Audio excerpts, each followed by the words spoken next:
नमस्कार मित्रांनो, टिपू सुलतानच्या मुद्द्यावरून उबाठा सेनेची राजकीय कोंडी करण्याचा भाजपाचा प्रयत्न यशस्वी होताना दिसतोय। आज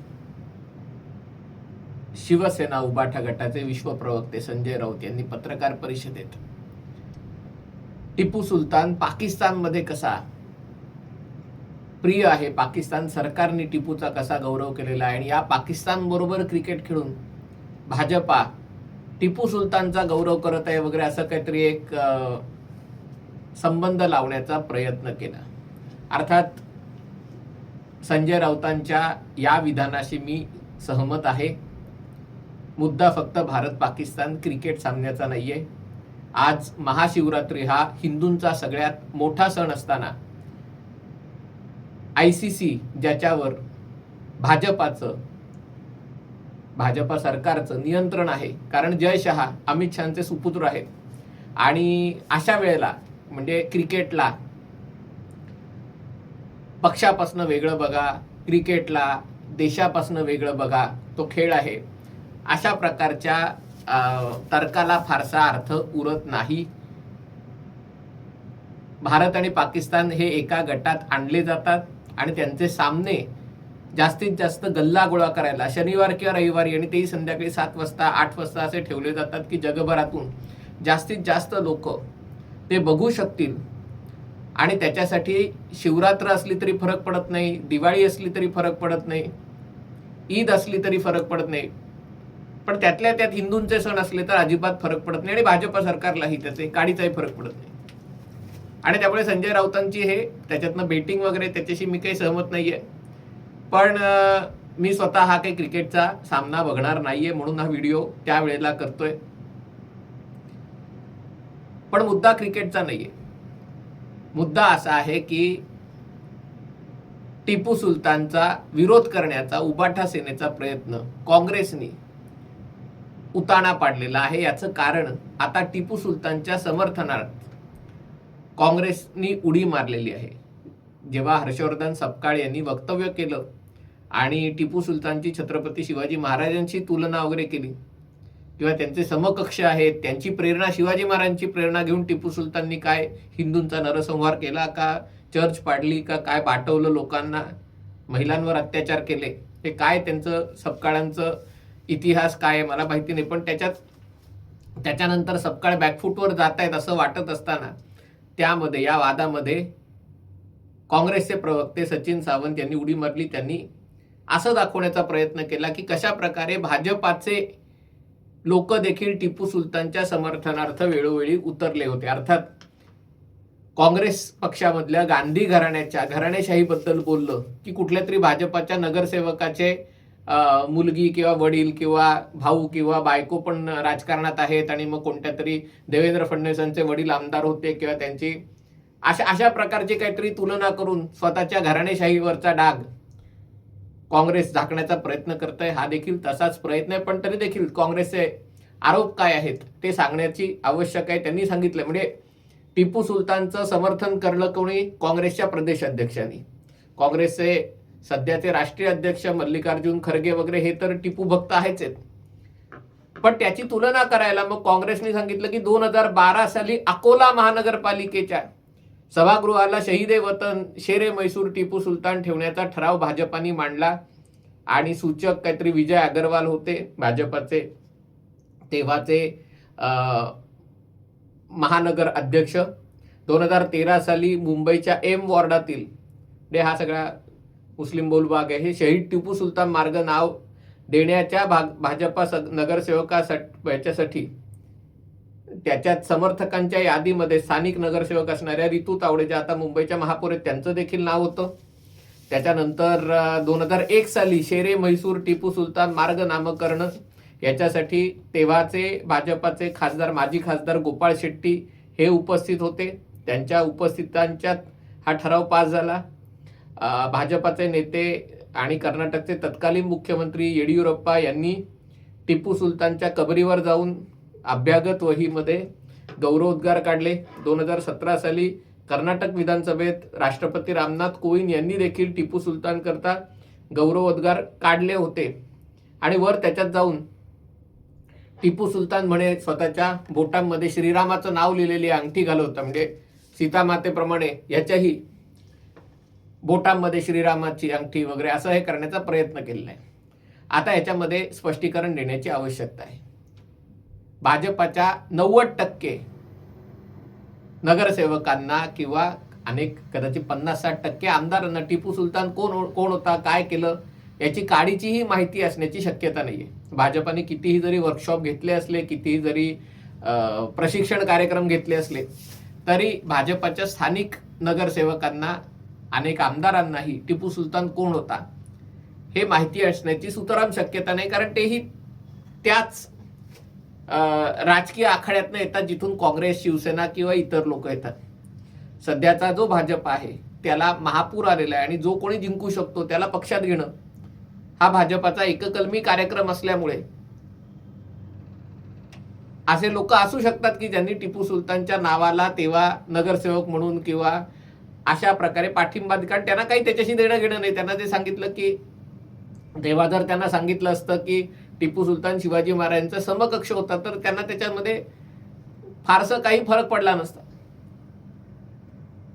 मुद्दा असा आहे की तुम्ही काँग्रेसच्या राष्ट्रीय अध्यक्षांची, महाराष्ट्र प्रदेश अध्यक्षांची तुलना भाजपाच्या कोणत्या तरी नगरसेवकांची किंवा माजी खासदारांची कुठल्या तरी करणार का? हा पहिला मुद्दा आहे.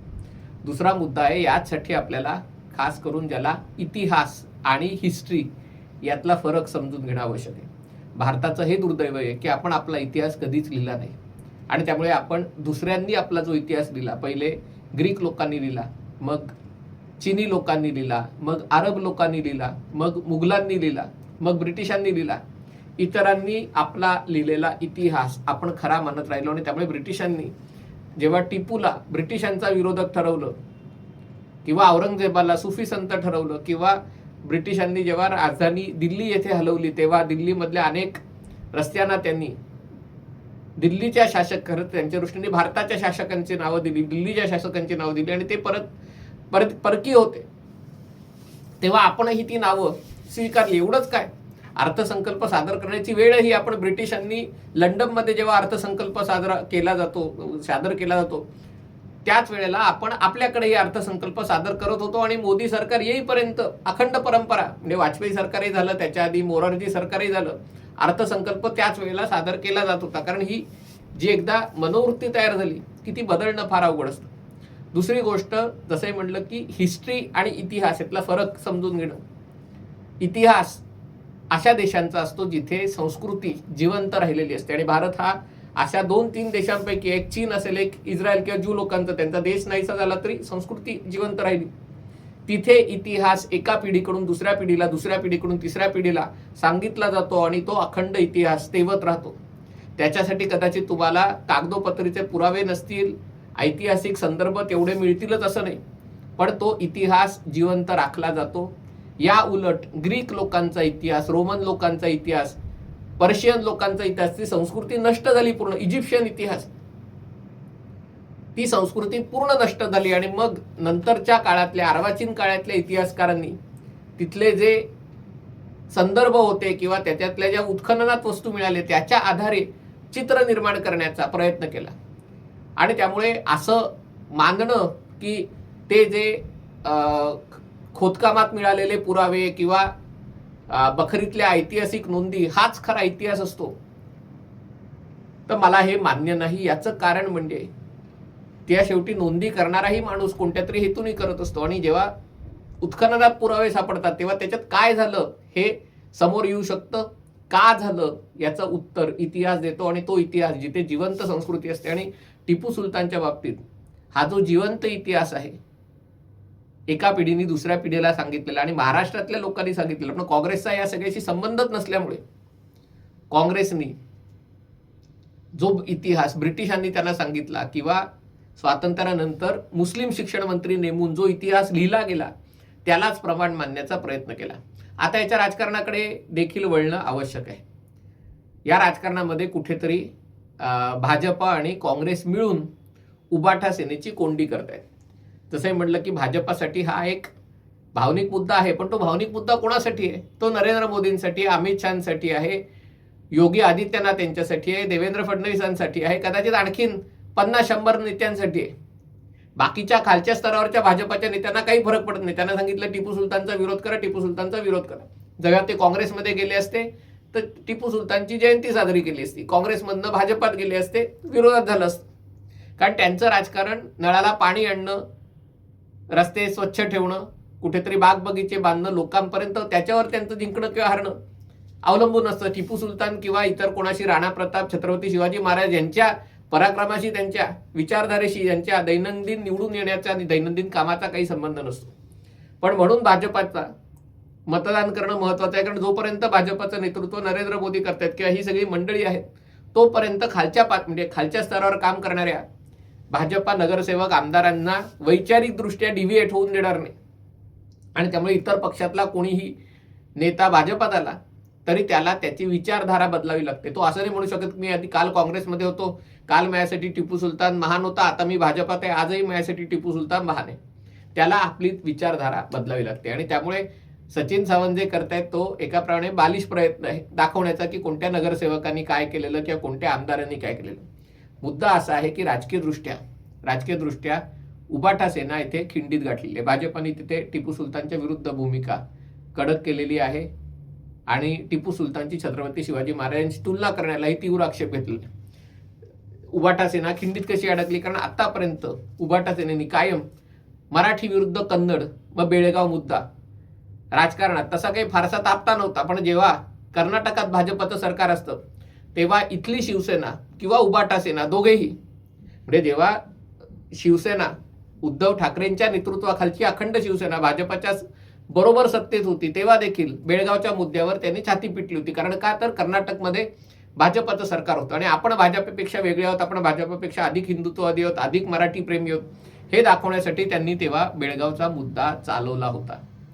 आताही त्यांचा असाच प्रयत्न आहे की टिपू सुलतानला आमचा पाठिंबा नाही, आमचा विरोध आहे, पण भाजपाचा दुटप्पीपणा दाखवण्याचा प्रयत्न उबाठा सेनेचे जे काही शिल्लक राहिलेले लोक आहेत ते करत आहेत. पण दुसरीकडे काँग्रेसने येते या वादात टिपू सुलतानच्या बाजूने उडी घेतली. म्हणजे एकीकडे भाजपाची हिंदुत्ववादी भूमिका, दुसरीकडे काँग्रेसची मुस्लिम दार्जिनी भूमिका, याच्यात उबाठा सेनेची पंचायत झालेली आहे. कारण उबाठा सेनेला आता पूर्णपणे लक्षात आलंय की राजकारणात जर अस्तित्व राखायचं असेल, शरद पवारांच्या पक्षाने आपली तुतारी जमिनीवर ठेवलेली आहे, विलिनीकरणाची चर्चा थंड झालेली आहे. याचा अर्थ आता जितके काही दिवस महिने काढायचे, पक्ष टिकला तर टिकला, नाही टिकला तर जेव्हा केव्हा तो जे उरलेले आमदार खासदार आहेत जे इकडे येतील तेव्हा तो पक्ष संपेल. हे मला असं वाटतं की शरद पवारांच्या पक्षांनी संघर्ष आता सोडून दिलेला आहे. पण उबाठा सेनेला जर संपण्यापूर्वी शिल्लक असताना ज्या काही गोष्टी करायच्या त्या करताना त्यांना एकीकडे दाखवायचं आहे की आपण हिंदुत्ववादी आहोत आणि दुसरीकडे आपल्याला ज्या लोकांनी मतदान केलंय गेल्या 2 निवडणुकांमध्ये त्यांच्या प्रतीही आपली एकनिष्ठता दाखवणं त्यांच्यासाठी गरजेचं आहे. आणि काँग्रेससाठी आता मुस्लिम मतांवर जगणारे 2 पक्ष झाले, काँग्रेस आणि उबाठा सेना. आणि त्याच्यात काँग्रेसने स्पष्ट भूमिका घेतल्यामुळे उबाठा सेनेची पंचायत झालेली आहे.